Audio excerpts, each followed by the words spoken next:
Welcome to the Tearing It Up podcast. I'm your host, Taryn. We'll be tearing it up, tearing it down, and tearing it apart, dissecting all things related to those who deviate from the standard. From leaders of their industry to leaders of mediocrity, and maybe a gear review or two thrown in. We shoot the shit and let the conversations flow, so if that's not your style, this may not be for you. Otherwise, listen in. Hope to light a fire in you somehow. Hello, everybody. Welcome back to another Tearing It Up podcast episode. I am still so very tempted to say Happy New Year because it's the first week of January, but by the time you all are hearing this, you're probably tired of that. We're into the third week of January, but still, first month of the new year, and I'm excited to have this conversation today with our guest, Megan Pleat Postal. Almost screwed it up after I just confirmed I was correct with it. But because it's kind of, we're dipping our toes a little bit into not the typical quote unquote outdoor industry from what our listeners are used to hearing and guests we've had on for like the technical apparel companies and things like that. And I've been telling you guys too, we are going to start kind of expanding our reach into trades and hunt and fish and things like that.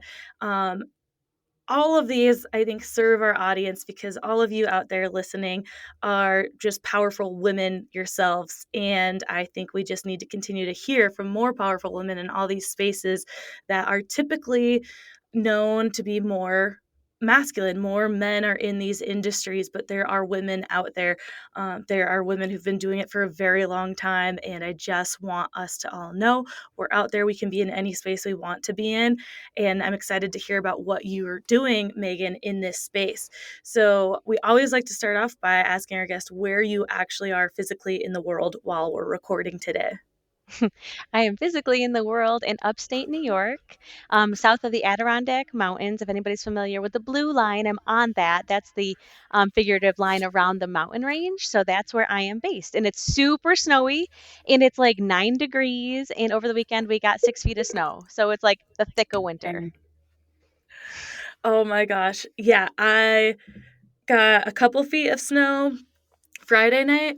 But here in Tahoe, I always tell people it's like it's not that cold. We get dumped on, but still it's not like the East where you get dumped on and it's cold, or like the Midwest where it's like single digits or negative digits. I mean, like 20 some degrees for us is chilly. Otherwise it's still up there in like the 30s. But yeah, that 6 feet of snow at 9 degrees, I wish we had that, but I mean, I'm not complaining. It's good yeah. for some stuff. Like, it's good. If it would pack down a little bit, it'd be good for snowshoeing and like the ice is forming. So, like, there's some good stuff about it. Mhm. That's awesome. I really need to go visit the East. I haven't spent much time over there, and we only hear good things about it when we have guests from the East Coast on there. I know it's got its beauty, and I just need to go experience it for myself for sure and check it out. Especially like I love a winter, so I know that like maybe that's the time I should go. Really, is the winter. Yeah, you can't go wrong. Absolutely. Okay, well, Megan, what will you tell the people out there what exactly your role is right now, kind of what your day to day is, and then we'll get into a bit about how you got to this place, like what brought you to it now. But what's your kind of a day job title and duties? Sure. So, my day job is the Northeast Regional Director with the National Deer Association. We are a conservation organization that focuses solely on deer. Our mission is to protect wild deer habitat, and the future of hunting. So, a lot of what it looks like day to day is managing volunteers in the field, fundraising, communications, interacting with other organizations and stuff like that, trade shows, expos, out in the field, and then work days too, like field work days. We do a lot of boots on the ground, actual like taking care of the land type stuff. So that's my day job. And then I've got a couple of additional roles too. I'm the New York ambassador for Artemis Sportswomen, which is a National Wildlife Federation initiative. And then I sit on the New York chapter board for the Backcountry Hunters and Anglers, which is another conservation organization, but that one is public lands focused. And then I sit on the board for New York State Outdoor Writers Association, and I'm a member of a couple other women's organizations like American Daughters of Conservation and Wilderness, which is a wonderful organization as well. Oh, I love that name, Wilderness. Wow, Hmm. that is you've got a lot on your plate. You wear a lot of hats, it seems. Yes. I'm a mom too. Yeah. Oh Always my gosh. busy. How many kids do you Good on have? ya.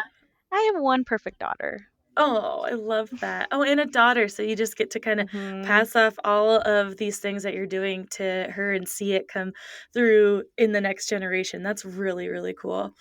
Um, the National Deer Association, I love that. So, is it where is like the headquarters for it? Is it in the East? Because obviously National Deer Association, I'm assuming you work with other folks throughout the country, and it covers the entire country. But where is it headquartered? So historically, we were headquartered in Georgia, but now we are a fully remote company. So we are national. We've got folks all over the nation, and everybody is remote. So we have just adjusted with the times, and our work is all over the place. So it makes sense for us to be all over the place. We've got Mhm. a big concentration in PA. A lot of employees are in PA. I'm in New York. There's people in the Midwest. We're kind of all over the place, but our work is even beyond our borders. So like we do coast to coast stuff. That's so cool, and I'm always happy to hear when a company has like got like fully embraced the remote thing because you are seeing a lot of companies now who went fully remote when they like had to and now are trying to go back to like hybrid couple days in the office or like fully in the office, and it just limits us so much. And I don't know, on one hand it's like, okay, well, if you're in this area, like you're now you have like a larger competition, I guess, for a job if it's fully remote. But at the same time, it's like you can pull from the whole country the best of the best, the people who really care about the organization. There's still so many jobs I see posted all the time on a couple groups I'm in that they're like a dream job, but they're hybrid or like fully in. And I'm just like, oh my god, like, how are we not so many of the titles and or things that they can be done fully remote that it's like, "Oh, can we get there? Are we ever gonna get there where we can be fully Yeah. remote?" Like, I get it, you wanna be able to talk to your team um, and have these meetings weekly and things like that, but geez, a lot of the companies I love and follow and see them post jobs, I mean, I'm just obsessed with them, and I'm like, "I'll never have a chance, and I'm not moving." And I think that the outdoor industry, both sides of it, are kind of a little bit behind the times with adopting the fully remote thing because I same, like I cringe sometimes because so many of these jobs can be done fully remote and they can be done well and they can be done by the best people for them. And the tools are there, and I can't say enough good things about NDA, National Deer Association, because we are all remote and we love it and it works for us. And I think it can work for a lot of organizations. Yeah, especially if you can, like, I don't know, as a company, maybe plan some retreats, get-togethers, things like that, or especially for like regionally, if you're spread out throughout the nation, like some ways where you can interact in person more often because there's got to be a cost-effective way to do that when you aren't paying for the office space or this or that, where you can make budget out that you can get your people together for times that it really matters and just to collaborate in person once in a while. um, excuse me. Absolutely. Um, well, okay, now I'm curious, like, how this all started because when we first connected over LinkedIn, you mentioned like being in the outdoor industry, which when we say outdoor industry, a lot of times we are just again referring to like technical apparel, hiking, backpacking, biking, snowboarding, skiing, like those outdoor sports, and not like the hunting, fishing side of that. So is that where you started more on that kind of side of the industry that was more of the outdoor sport side? Yes. So I started in the outdoor industry, and it's so funny that we keep like saying the outdoor industry, and there's those two like things that we talk about. Like there's the hook and bullet side, and then there's the non-consumptive side.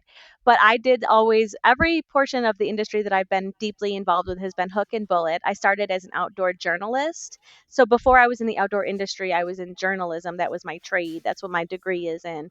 And I started writing outdoor articles. So I started writing for like Outdoor News publication, Meat Eater, um, other organization publications that do the same kind of thing. So I started in communications and then shifted into development. Okay, very cool. And yeah, it is like it's so funny when we say like, okay, outdoor industry, but we mean this or that, and I have to like clarify like the hook and bullet or this and that. And some people are like, what the heck is that? And um how is it all relevant to each other? And to me, it's like, well, because we're all outside. And Oh yeah.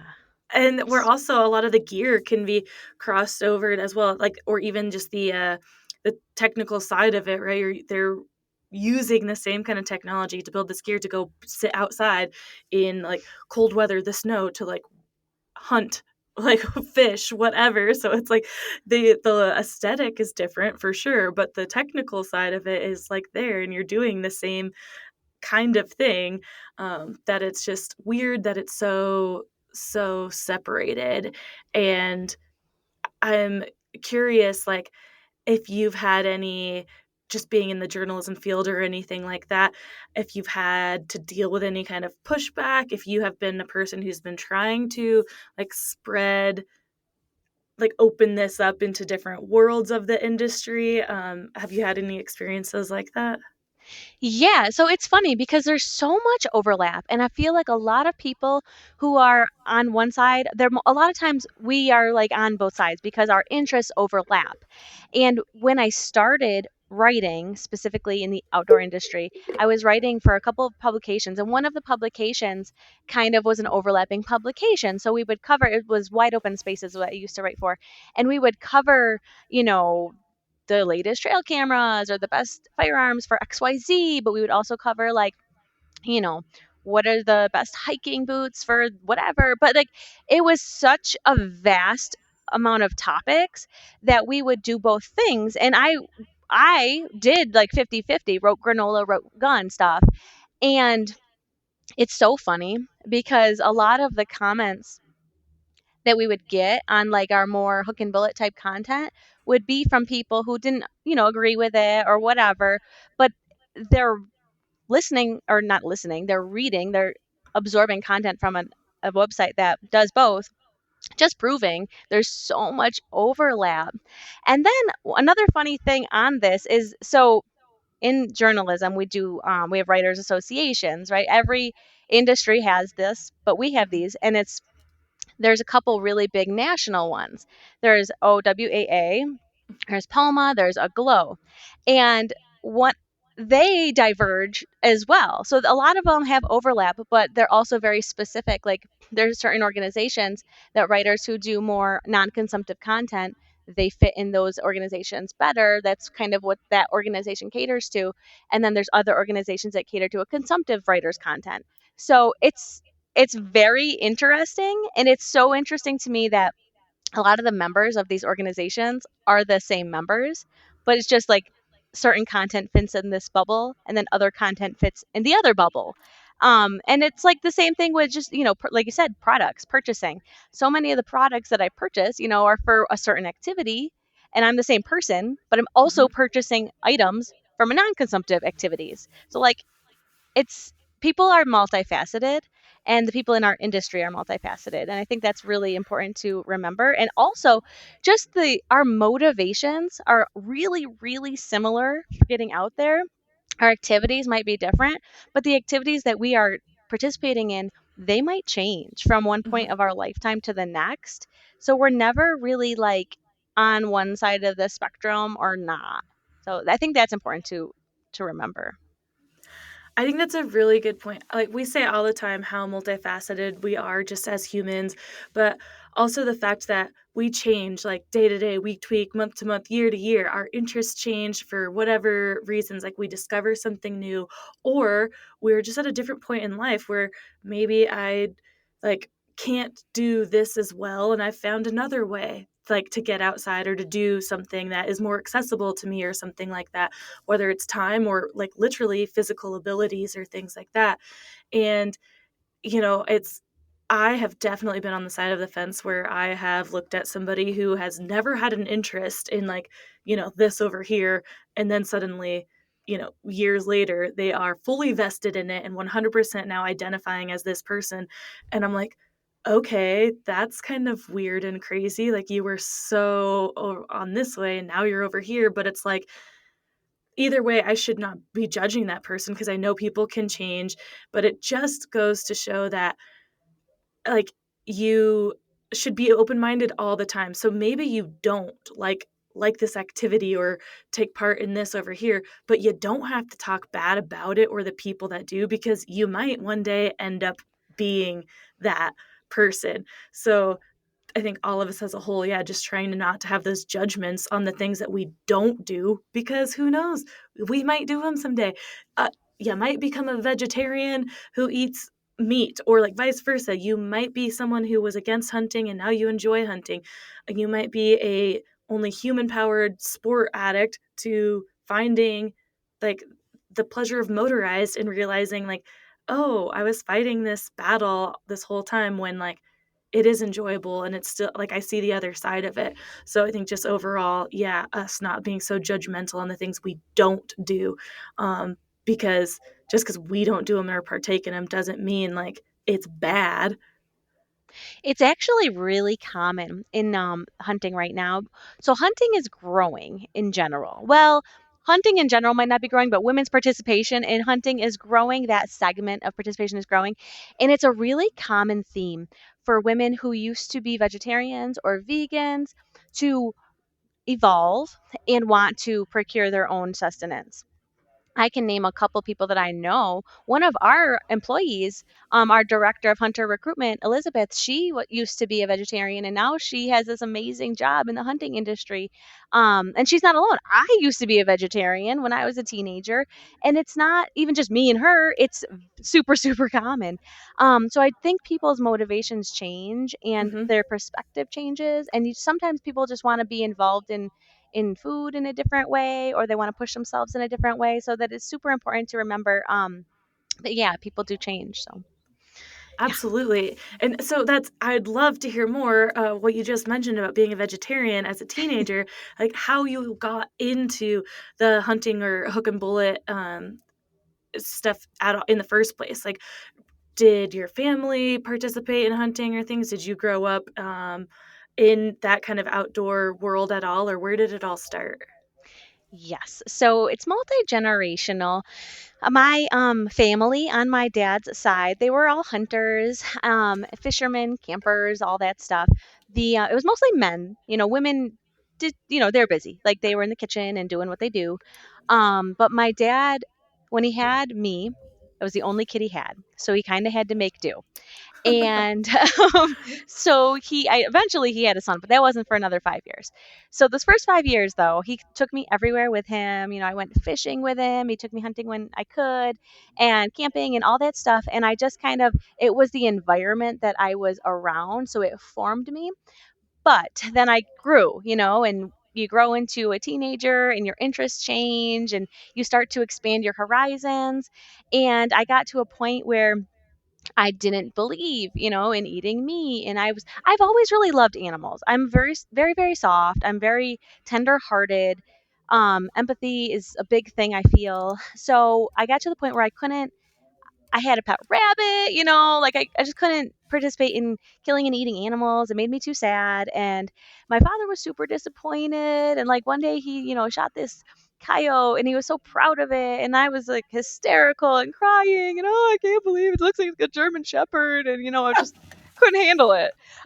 Um, but, you change, you evolve, right? So my early couple years of being a vegetarian, um, it dwindled. So like say like 11 to 15 or so, didn't eat any meat. And then I grew a little older, and then I started seeing interest. I saw interest again in hunting. And at that time, I still had a grandpa around, and I wanted to spend some time with him. So I would go hunting with my dad and my grandpa, and kind of just came back around. And then I got older, and my dad taught me a little bit more. I got my first deer at 17. And that was different from watching to Mhm. doing. Totally different feeling. Very, very empowering. Very, very like, wow, like I am capable of doing this, which I wasn't sure if it was. And then I got older, you graduate and you go on to college, and then I was getting married and just busy with my life and that kind of stuff. So I had to then I had a traumatic injury where I couldn't shoot a firearm for a couple of years. So hunting took a back seat for me from like age like 19 to 25 or so. And then when I was healed and ready, and had almost, I had graduated college and was getting back into like the world and things, I was back into hunting. But at that point, I almost felt like I'd lost so many skills from the upbringing, because it's like you almost like it's like riding a bike, like it's always there, but at the same time, there's a lot of technical skill involved. So I had to relearn a lot of things. I felt like an adult onset hunter, Mhm. which was wild, because then it made me realize how much people who learn this with no background, how much they really must want to, because there's so much involved and you have to be passionate about it to put that much time and effort in. And it's very disappointing at first, it's not kind of thing anybody really just picks up and just is great at. So when I came back into it as a adult onset hunter, quote unquote, I came to an approach where instead of leaning on my dad's skills or leaning on the men around me, I wanted to learn this for myself in a way that worked for my brain, because I do process Mhm. information differently than the men around me. And I I started connecting with women little bits at a time. There At that time, it was a while ago, there were very few and far between women around me who were also interested in this, and that led me to want to connect even more with other women, and realizing that there just wasn't a place for the women that wanted, at least around me, that wanted to do these things. They wanted to do them together, not on an island. There wasn't a lot of space for that. And one thing led to the next, and I ended up just making space and doing the work, because I wanted to have friends and I wanted women to feel included, and I wanted to enjoy these things with women. And I also wanted them to be not have as much of a learning curve. And I was lucky, like I had a background, and still it took a lot. So Mhm. I wanted to shorten that learning curve for other women, by organizing events and networking and mentoring and things like that. So I'm happy to say, though, now in New York and New England, we have a robust community of sportswomen, and it is growing every month, every week. Even we're meeting new women, and things are really, it's come a long way. So I cherish those women, and I cherish what we've got together. That is so cool. I love your story from going kind of like in and out, just all these different peaks and valleys of it, and like from a young age, like going through these changes, right? As we just mentioned, like people change, their motivations change, and like the fact that from 11, to 15, like that's a pretty big change. Like growing up hunting, fishing, like being in this world, and then deciding at 11, like I'm not in this anymore, and then like at 15 kind of going back that way, and just the ways that you've worked in and out of it throughout your life, just goes to show that yeah, this is what happens through our lives, and it's okay, and it can happen from a young age. I think that's a really good point for parents out there too, to like think about and realize as well, which I think our generation's probably much better at than like our parents, but of just that acceptance of like, hey, you got to let your kids be themselves and discover things on their own, and not push them so hard in the ways that like you want. Like your dad easily could have shot down your ideals and beliefs and said like, no, you're crazy, you've already done this before, you're gonna keep going and you're gonna do this or whatnot. And it sounds like he let you like figure it out and be you, and with, I'm sure, with a little bit of like disappointment to not have that connection with you, but he then it came back, right? Like you Hmm. came back into it and spending time with him and your grandpa doing those things that you could all connect on. But yeah, that's got to be just hard as a parent to let your kids kind of like discover their own thing. But it's like that cliche quote of letting birds fly away, go fly away, be free, and you'll come back or whatever. Yeah. But And I that's think oh, go ahead. I was just gonna say, I think there's a lot of truth to that, and especially when it comes to maybe hunting or fishing or activities like this, is not pushing things on Hmm. people or pushing things on kids or anybody. Like, it's the kind of activity that, like, if you feel it, you'll pursue it if you feel safe doing so. But it's the kind of thing you have to have a passion for, Hmm. or else it's just not gonna click. Yeah, and I mean, I can see how people who maybe were never introduced to the space might not think there's much to it. You go out and point a bow or a gun at something and shoot it, and bada bing, bada boom. But it's like, no, there's so much work into it, like, especially depending on how you are hunting. Obviously, there's lots of different technologies that some people use versus some people being a little more like all like not about the technology whatsoever, not making it any easier. But I mean, you have to be in shape. Like, you have to pack this animal out. People are forgetting you're out there walking for miles, and then you have a couple hundred, few 100 pound animal that you got to get out of there. And there's so many people out there, professional hunters, that like they train year round. Like, they're going to the gym, like with packs and just training so much to be able to go out and do this effectively and be able to like make sure they're getting as much as they can back, not leaving anything behind. Because that's something too, I think, that we have to remember and think about, that a lot of hunting, there's trophy hunting and then there's like hunting for food. And I don't think that there's, trophy hunting in my mind is more of when you go to like other countries and you're hunting these animals that you wouldn't eat, like a lion or something. But here, when we're hunting deer, elk, moose, ducks, things like that, like you're going to hunt to eat the food, and Hmm. not just like get a stuffed animal back. And obviously, yeah, there's plenty of different views on that as well. But I think we have to think about our history as human beings and eating, and we're still humans, so we still can feel that connection to land, and a lot of hunters do feel that connection to their food. And I think if you haven't before, then it's probably hard for you to believe, and people just think like, oh, you just want to go out and be manly man and go kill an animal or something because you can. It's like, no, because I still truly believe in where my food comes from. So, and like, vegetarians or vegans can believe that with growing their own food. So, like, I think we can still have that for sure in modern day hunting. Absolutely. And it's actually, it's when you think about like the chain from like an animal that's either growing wild in a natural environment without walls around them, they're not in like fencing or anything like that, free range.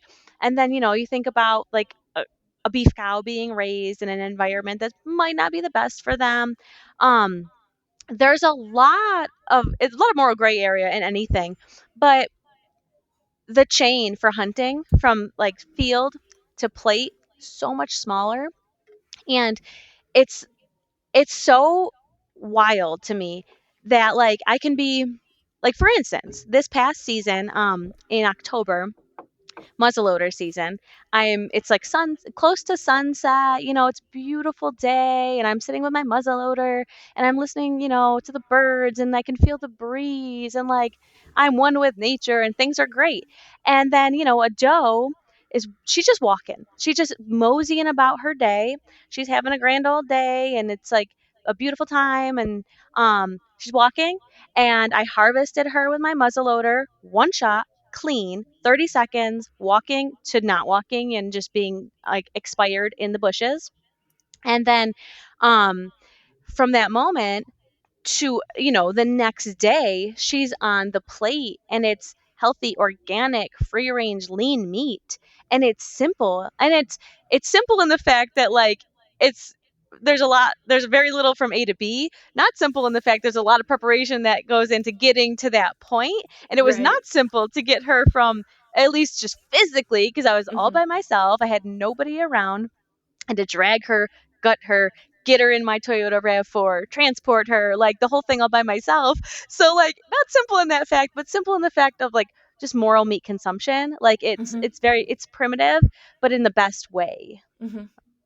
Yeah, it's, like, simple and, like, the processing, like, yeah, the Mhm. processing includes the the skinning, the gutting, Mhm. cutting the meat into the cuts, but it's not the processing that these animals from the farms, like, mass produced are going through of, like, getting shot up with first of all, they're already shot up ahead of time with whatever hormones, growth hormones and things like that, but let alone anything else that needs to get put into them before they're on the store shelves because of the FDA and things like that. Like this is the cleanest way to eat. Like just like, clean eating often I think talks a lot more about just like eating vegetables and fruit and this and that, but those have more chemicals and processes than the meat that you're going to get from hunting or fishing.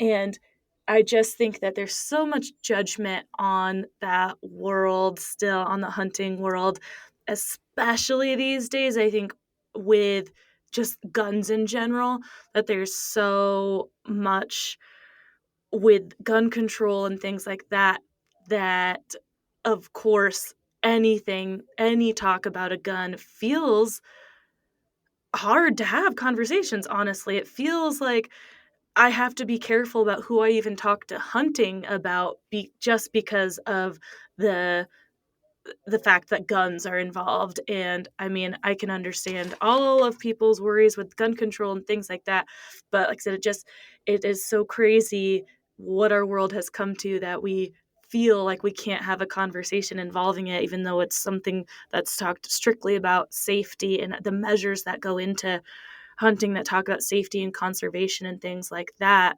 Um, it, that we're forgetting about, that hunters are every license purchased goes to protecting like our national lands and forests and things like that. Like hunters are one of the main providers of protecting the outdoors because isn't it even like gun and bullet tax goes towards some Oh yeah, environmental ammo. costs? Yep, Yeah. absolutely. Pretty much anything that hunters have to purchase to hunt goes into that conservation fund, the Pittman Robinson. And our tax money, it fuels the national parks and like other things that everybody's enjoying. Like it's not Mhm. just the hunters, like Yeah. it's for the good of everybody. So yeah, it makes if those dollars were taken out of the equation, conservation in general would suffer immensely. It would have trickle down effects to way beyond hunting. Everybody who enjoys our public lands would be affected. Yeah, because there's not any kind of tax like that on outdoor gear. It's not like when you're going to buy skis or snowboard that a percentage of that is going to the public lands at all, and there's a lot of people out there who are doing those activities on public lands, not at ski resorts. Like, I'm in Tahoe, there is a huge amount of people who do, like, backcountry skiing, snowmobiling, things like that, so that's the public lands. Like, there's nothing that I buy where that tax dollars goes to that, and like you said, everything that like a hunter fisherman has to buy goes towards that. So it's like, again, it's a group of people that have this a common goal Mhm. as any other outdoor user, and it's to be outside and protect wild areas because we want the wild animals to be there. Like hunters don't want to like decimate the populations, and hunting also helps protect populations of other things. Oh yeah. It's so circulatory, and people just get so tunnel visioned on one thing. I think that it's like what we talked about earlier. You just like, I don't do it, so it's not right or it doesn't affect me. When it's like, no, it can definitely affect you in like positive or negative ways, even if you aren't participating in it. And you just have to just be educated, and I think a lot of us in many different aspects don't educate ourselves on the things that we're not interested in, thus we can't speak on it, but we have opinions about it. And it's like you can't really have an opinion about it if you're not educating yourself on all aspects of the subject. That's super true. And I think that's one of the things to keep in mind is, having before forming an opinion one way or the other, fleshing out all of the available resources and making opinions based on fact and not like emotion. Hmm. Um, and I think it's important too to just to know or to keep in the back of your mind that hunting laws and regulations are science based. So these are made, harvest limits and things like that are made to protect populations and not to harm populations.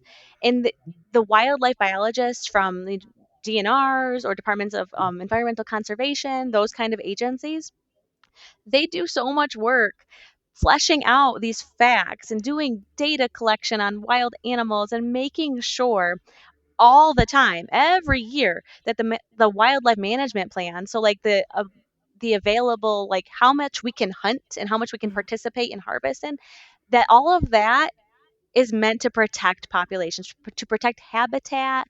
And when we're talking about one animal in particular, like say for instance, we're talking about deer, the plans that are made to protect deer habitat or deer populations have a trickle down effect on other populations. So Hmm. hunting is good for animals. Maybe not, it's good for the cycle. Like that's the Hmm. biggest thing is wide eyes, like wide lens, understanding that everything that is involved in it is part of that cycle of life. And if wildlife wasn't managed, disease would run rampant, populations would be out of control, things like that. So it does have a place.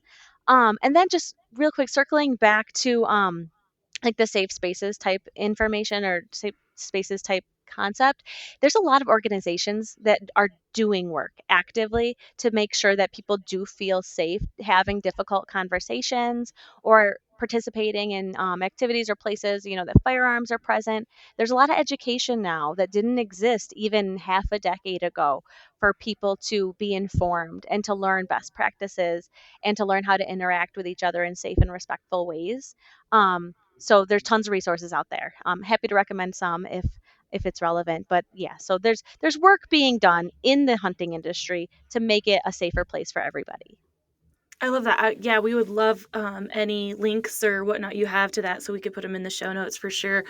Especially for anyone who like, wants to have that conversation or needs to have that conversation with like their children. And I grew up. My dad was a hunter, and so I grew up with a knowledge of gun safety. I mean, he didn't try to hide them from us or anything. He told us exactly where they were, um, and so that we didn't come upon them like surprised, like rummaging through the closet or whatever with friends and finding it and like, oh, what's this? What's that? Like, this is where it is. They were locked up, and we couldn't get into them or anything. But it was like, do very, and obviously kids can react in different ways where you can easily show a kid and they're like, hey, cool, I'm going to show my friends anyways. But like, we were definitely like, nope, we don't show this to our friends, we don't talk about it. Like, our friends know my dad hunts and whatnot, but it was just very clear common knowledge. And it's like, we're not to touch these. I mean, my brother started hunting at a young age, but we had very clear understanding about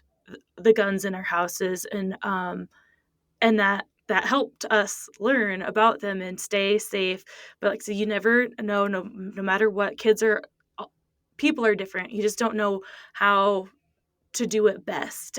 So it's awesome that there are more resources out there for people to kind of learn about that, and find the way that can work for them and their family, and things like that, because it is just a conversation that definitely needs to be had these days more often.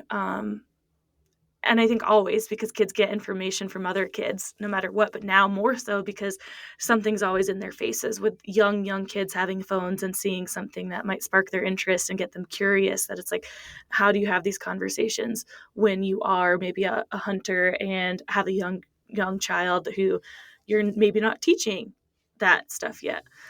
But we'd love to share that information for sure. And I also think that as women, a lot of times it can be intimidating because we are just different types of humans. We learn differently, like you mentioned, like that's kind of what sparked your interest in starting these groups and things, because you didn't want to just be surrounded by men. You are relearning in a different way. We learn different things, affect us differently, that if you have not been around guns or like bows or killed anything, like you might have different emotional attachment to it. So even just having groups for women to talk to each other and kind of maybe get over this intimidation factor of what it's like to kill an animal, to be in that position. I think that's very important to have. And do you have any? Are you part of any national like women's groups, or are they all kind of more in the northeast area? No, so every organization that I'm a part of for women's groups is national. So the Mm, Artemis Sportswomen is a national, it's a National Wildlife Federation initiative, and we have ambassadors all over the country, pretty much one or two per state, but we're in Alaska, we're up here, New York, New England, we're in the South, we're in the West, like we are all over the place. And in all those little pockets, women are creating communities of connection for other women and making spaces where they can come together and they can learn these activities in a pressure free environment and advocate for each other and mentor each other and learn from women. And sometimes men are involved, and that's okay. But mhm. it's a different dynamic, women to women. So Artemis, and then Wilderness is national as well, and then American Daughters of Conservation is also a national organization. So a lot of stuff going on all over the country. And women are really, they're coming together in a way that I have not seen before. And it's beautiful. And I love seeing all these different organizations kind of like spark up in all these different places.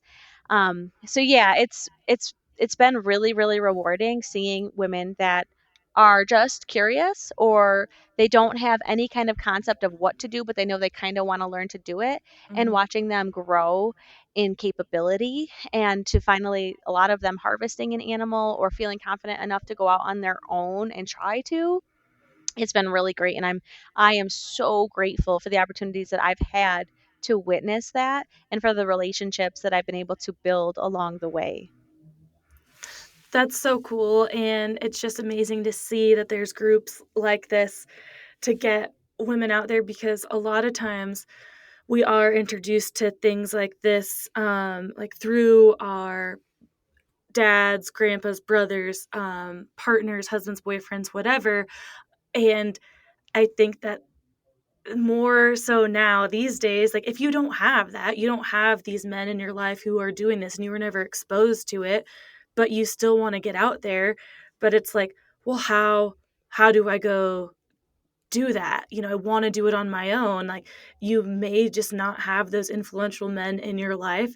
You may not really, there's a lot of women out there too who it's hard to have those kinds of relationships, so that they don't want to seek that out, and they want to be able to learn just from another woman or by themselves. So it's amazing to have those resources where they can find someone that they can connect with on that other level, that is a little less, again, intimidating, because I know it can be more intimidating to go out there with men, because again, the way we like learn, I feel like you can be a little bit more shy. And of course, this isn't across the board for all women with every single thing. I know that there's plenty of things in my life where I haven't been intimidated by the men in that space. But there's also plenty of times that I'm like, oh, I don't want to go out with a group of guys because I don't want to be like the token girl who like can't do it or whatever. And I just want to go out there feeling like it's on a more of a level playing field, even though there's women out there who could be way better than me. But still, it's just the different kind of connection.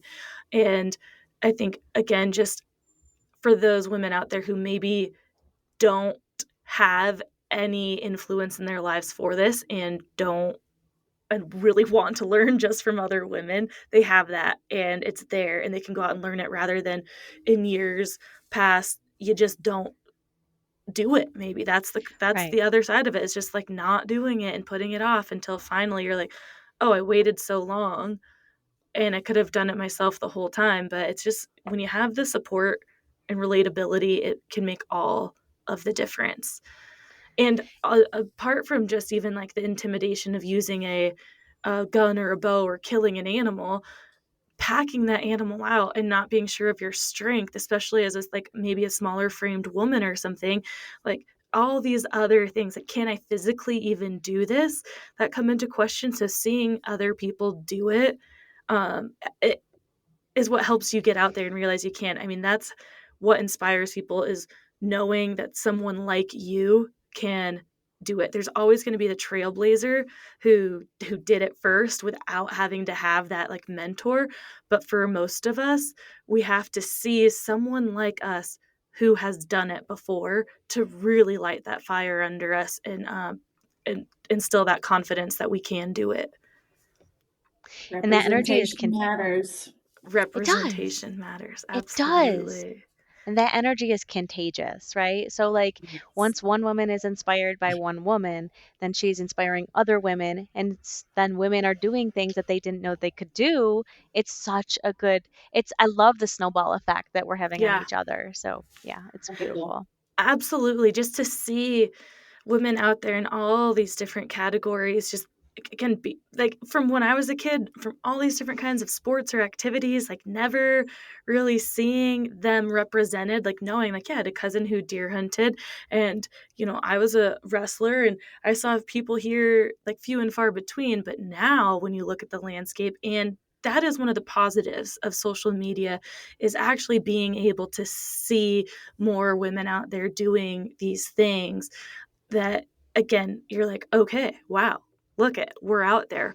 And we should be 50-50 at everything. There shouldn't be something where there's more men than women there, because we can do everything. Yes, we absolutely have different physical capabilities, but that doesn't mean we can't still do it. And it really just something that irks me is the fact that there's still so many people out there with the belief that women shouldn't be in this space or that space. I saw a video on like Facebook the other day. I had to watch it a few times to really see if I was like reading this caption right. And it was of a female wrestler, and it was like wrestling a boy, and she got taken down, and the guy was trying to like move her, and it was a very short clip. But she was just down in the down position, like not getting turned. That's what her goal was, to not let this boy turn her to her back. And the title was like, why women shouldn't fight men.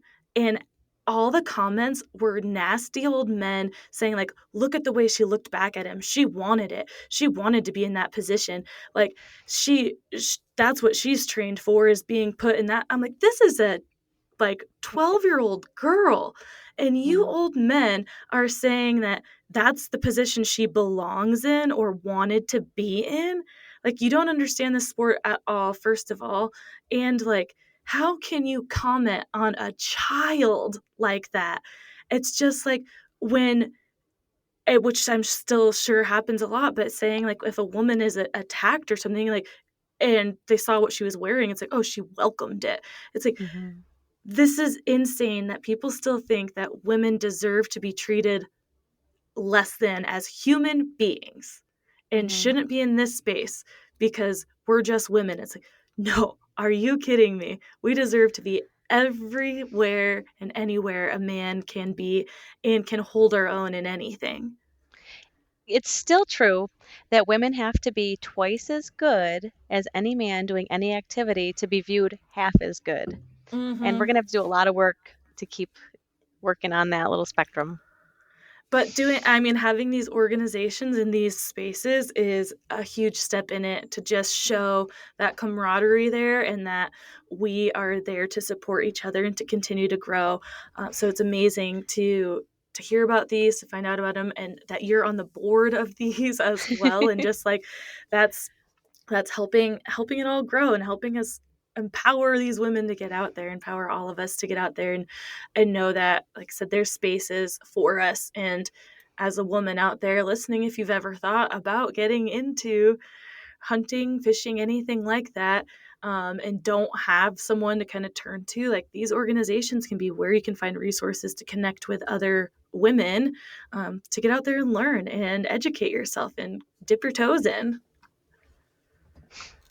I love it. Well, before we get out of here, Megan, I want to make sure, like, if there's anything we haven't covered that you want to cover, whether it's through the, like, what things that the NDA offer or any of these other organizations, what would you like to leave the people with? I think it's just that kind of piggybacking off what you said.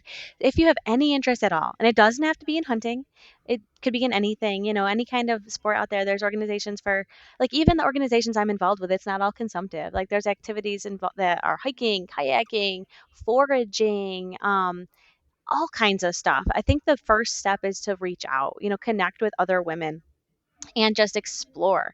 Don't be limited by what you perceive are your limitations. Like, you can move beyond it. Other women have, you can. And just take that first step. We would love to connect with you. So look up those organizations and reach out. Oh, I love it. I love what you just said so much. It just hits. And that first step we all know is always the hardest. And after that, that snowball effect comes into play. It gets a little bit easier with each and every step. And the first one is definitely the hardest and the biggest usually. So just just go for it. Just do it and reach out, find these organizations or whatnot and start figuring it out. Get out there. We can do it. We belong out there. And if anyone has any questions specifically for you or wants to connect with you, where can they find you? The easiest way to find me is probably Instagram. I'm at Megan Pleat Postal, or I'm on LinkedIn. So yeah, or you can find me on the NDA's website. I'm out there. You just Google me. I'm all over. Awesome. I love it. Well, thank you so much for joining us, Megan, and kind of shining a light on women in the hook and bullet space and letting us all know that there's plenty of spaces for us and resources for women specifically so that we can get connected with each other, get out there. And even if you're an experienced hunter or fisherwoman, like, yeah, and you just want to connect with more ladies or maybe mentor some of them, like, get involved in these organizations if you're not. There's just something that we always say that's magical about the woman to woman connection. So whether you're experienced or not, like, get in there and let's all connect and lift each other up instead of tear each other down. All right, everybody, thank you so much for joining us again this week, and we will talk to you next week. We hope you enjoyed this episode and would do us a huge favor, since we don't have any sponsors or anything like that, and would rate and review us on whatever platform it is you use, Spotify, Apple, Stitcher, whatever it is. And if you're listening and downloading just through the website, tearingituppodcast.com, leave comments. We'll definitely engage back with you. And on social media right now, we're just on Instagram. Tearing It Up Podcast is the handle. Like the post, share the post, comment on the post, whatever it is you got. Show us your love so we just stay relevant and show up in the rankings at all. So again, rate and review, please. And we'll see you next time. Thanks.